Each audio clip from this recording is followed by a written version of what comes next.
Why is NNPC importing so much and Dangote is reducing prices after they are importing? NNPC is supposed to be the agency that is checkmating the private operators. So by the end of the day, it's feeling like NNPC is the weapon fashion against the masses, because every time it seems like it's Dangote that brings down the prices, and it's supposed to be the other way around. NNPC is the one that is supposed to be forcing private sectors to reduce the price. It is guaranteed that in 2026, 2 or 3 refineries are coming upstream. So he is already challenging them, he's giving them headache to say, okay, can you beat this price? So that is, at the end of the day, when there is fair, good competition, the consumers enjoy.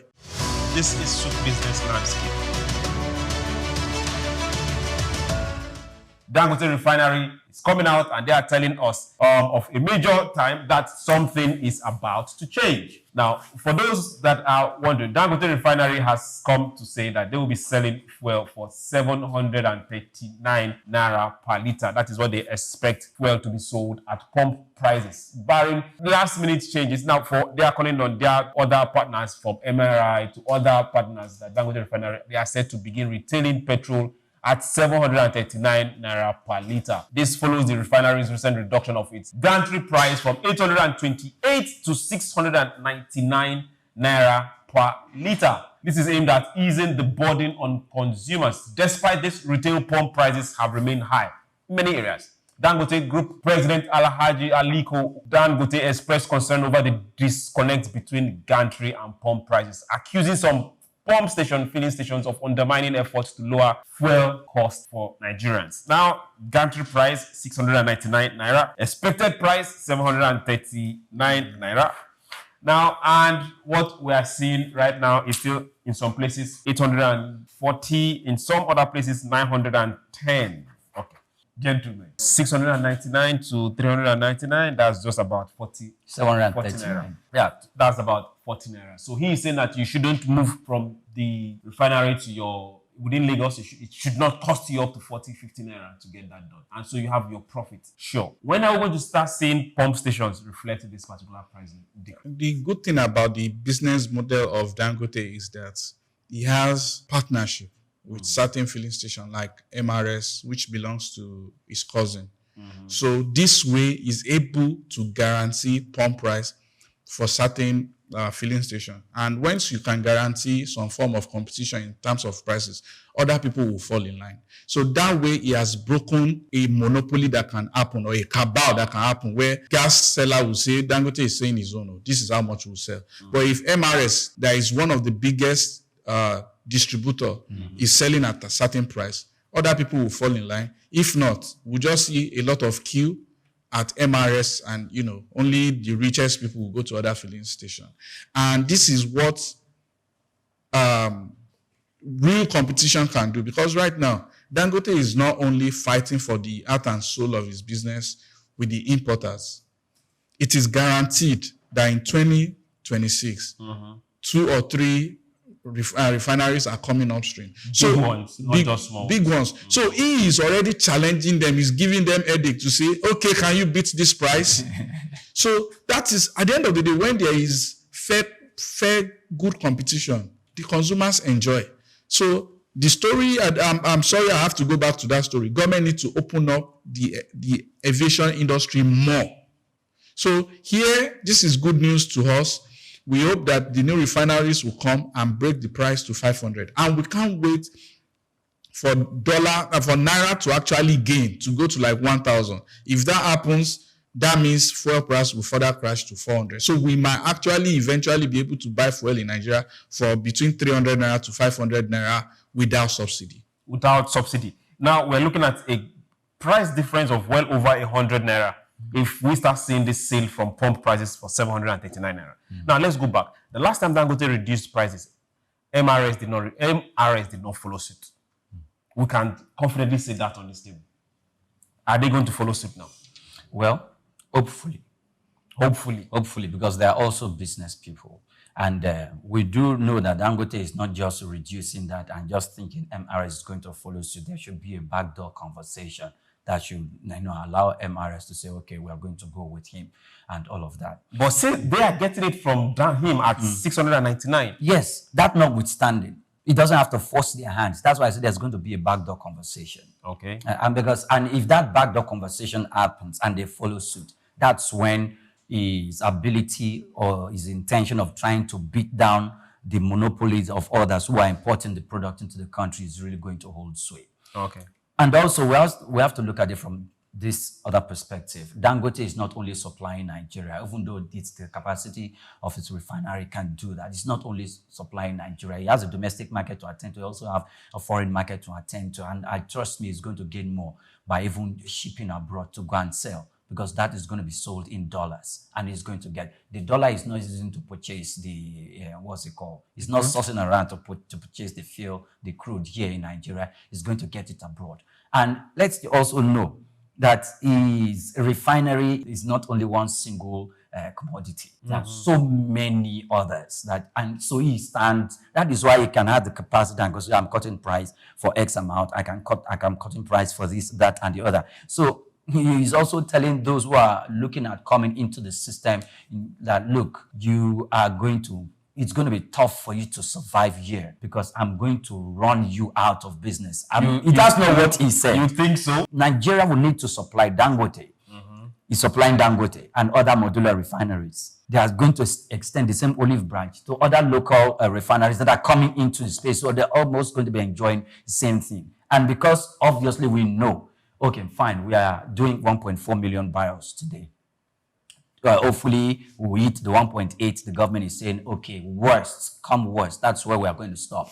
But let's hope that they are going to do the 2.01 million or 2.6 million barrels per day, so that at least the barrels Dangote is receiving and looking at other refineries that will be coming in subsequently are also going to be getting something substantial. But it's also, we can put it right in the books that they are also going to be sourcing some of their products that they need to refine out of the country. They can't refine just Nigerian oil because Nigerian oil is expensive. So they need to get WTO from Texas to mix it so that it can be cost efficient. So obviously they are going to be getting those, and that's even going to sway the pendulum of the prices. There are going to be some differences between 5 naira and 3 naira because of the stiff competition that is going to be on ground. However, you're still going to see traffic, or will I say long queues in some filling station and other filling stations. Let's go back.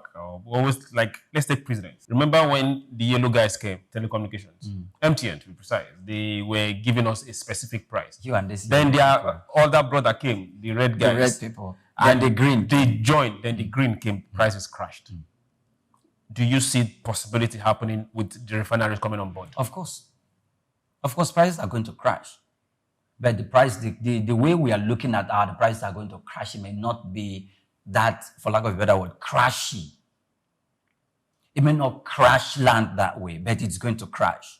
And I think Nigerians are going to get better than what we have now currently as we speak. And also don't forget, then we'll begin to see if the marketers are really bent on changing Nigeria, or they are going to even survive at all. Okay. It's going to be a game of logistics too. So I feel like the refineries will now have to cater to the states that are closest to them, because the cost of logistics is going to be the game changer. Okay. So Dangote, situated in Lagos, will not be able to supply to South states if BUA is operating out of Akwa Ibom. Okay. So these are his ready market. So Dangote will now will be forced to focus on Southwest.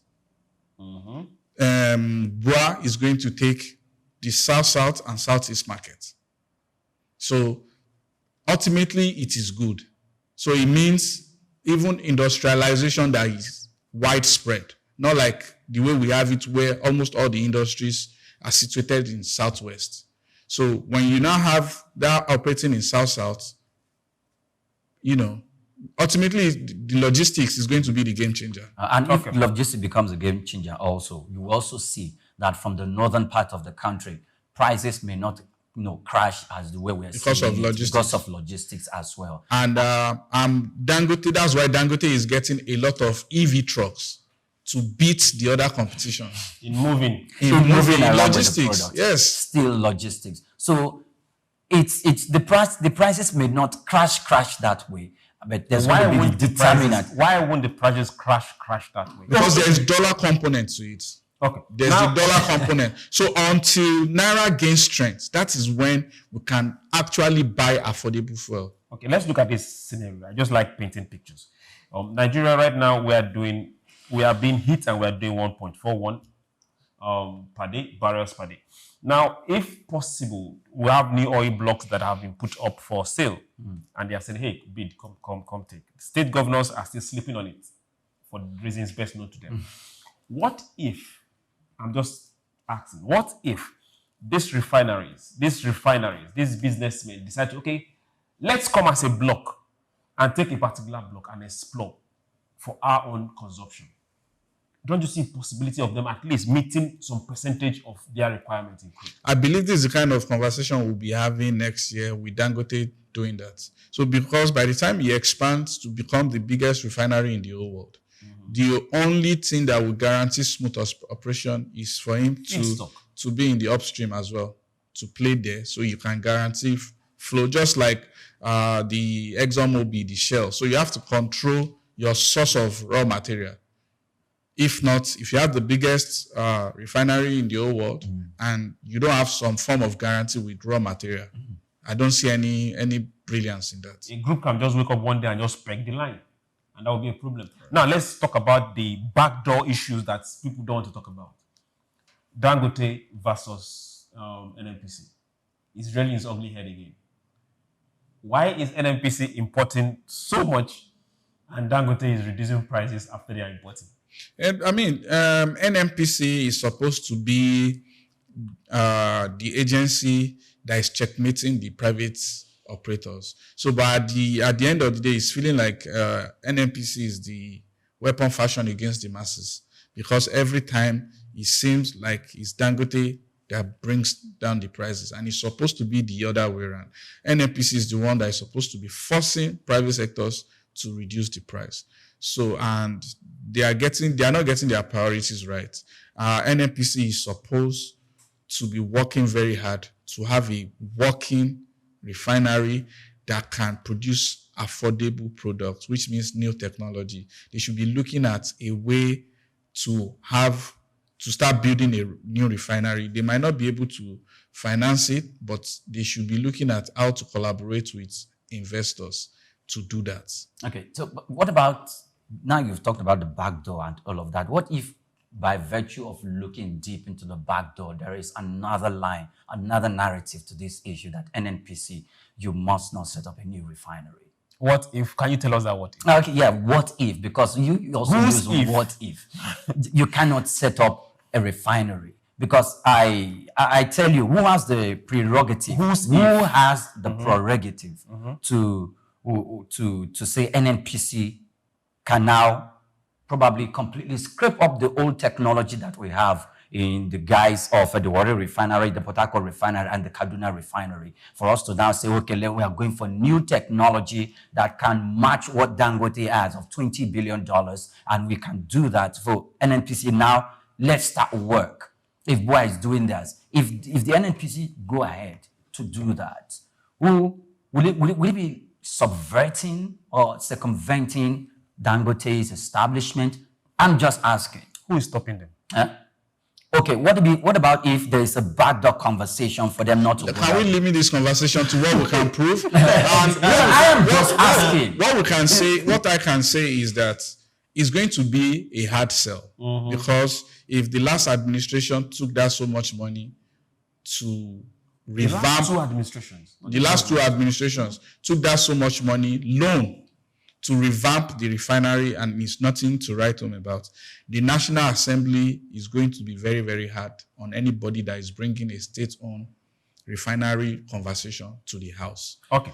But I don't think so. Okay. It's going. They are definitely going to be very hard. Do you It's know going what- to be. do you know why I It's going to don't be a think so? tough sell. It's going to Yes, be a of tough course. sell. Yes, of but course. that is the way to go. Yes, of course, it's going to be a tough sell. But this is the same National Assembly that is neither here nor there. When people raise their voices about selling what we currently have, and they've given tenable reasons why we should sell what we currently have, because the technology is no longer in operation. Yes, selling Because is it's different distracting. from needing money for refinery. But if we are going to now own a local and state refinery, and we are to do away with what we currently have, that means we're going to be taking those ones out and we're bringing a new refinery. If we are bringing a new refinery into place that is going to be owned by the government, you understand the kind of monopoly that the government is going to own. Because if the government does that, it's going to actually make sure it supplies itself full capacity. Let's just assume the government is going to be doing like a 500,000 barrels per day refinery. It's going to have to give itself all the 500,000 barrels of crude that it's going to give before it's going That's to give to bad way of doing Dangote. business. Eh? That's bad way of doing Hold on, business. please.